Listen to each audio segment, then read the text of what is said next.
We're here because free speech is under attack. We're here because people are being convinced that socialism works. We're here because people are being judged guilty until proven innocent. We are fighting back with facts. This is not a safe zone, so buckle up, Buttercup. This is the raw, naked truth.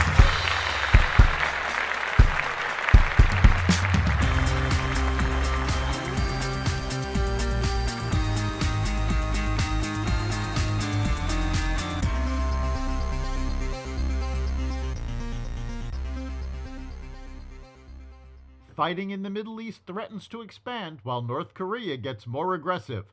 Welcome to the Raw Naked Truth. I'm your host, Eric Lopkin, and here's the news you need to know.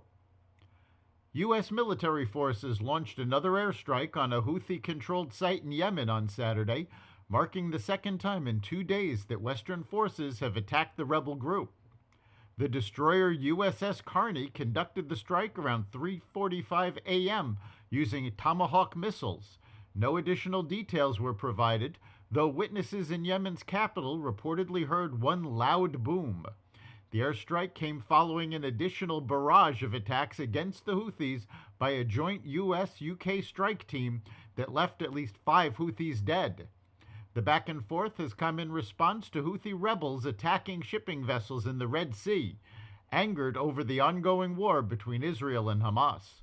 Sunday marked the 100th day of that war, with no end in sight and the violence ramping up on a continuing basis. Thousands in Israel commemorated the events of October 7th, in which Hamas launched a terrorist attack against the country that left more than 1,000 people dead and hundreds as hostages of Hamas. Protests were also seen throughout the Middle East in response to Israel's ongoing bombardment of Gaza.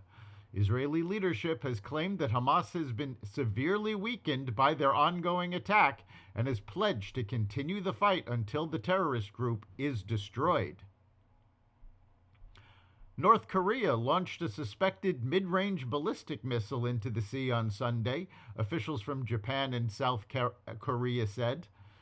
Officials said the weapon was apparently fired from North Korea's capital, Pyongyang, toward the East Sea around 3 p.m. local time.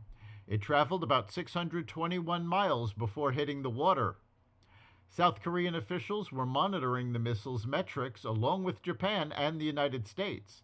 The South Korean military decried the launch in a statement, saying it seriously threatens peace and stability.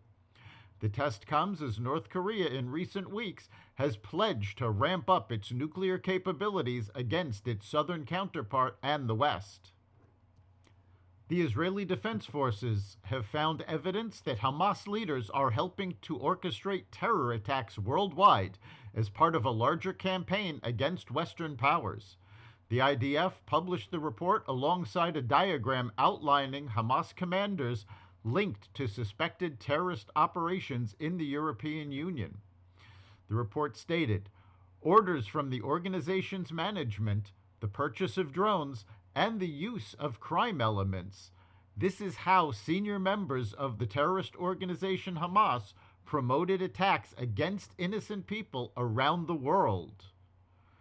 Thanks to combined inter-organizational forces in Israel and abroad, a comprehensive and in-depth picture of Hamas's terrorist activities has been revealed, the Saturday statement said. Gathered intelligence includes details of areas of action, targets for attacks, and those involved in implementing the activity, from Hamas commanders in Lebanon to the last attackers in the operational infrastructure, as well as information on the intention to attack the Israeli embassy in Sweden, the acquisition of UAVs, and the use of elements from criminal organizations in Europe. That's the Raw Naked Truth. You can catch every episode of the Raw Naked Truth at xvadio.com, the Apple Podcasts app, Google Podcasts, Spotify, iHeartRadio, Audible, Amazon Music, and other platforms that respect freedom of speech. We'll see you next time.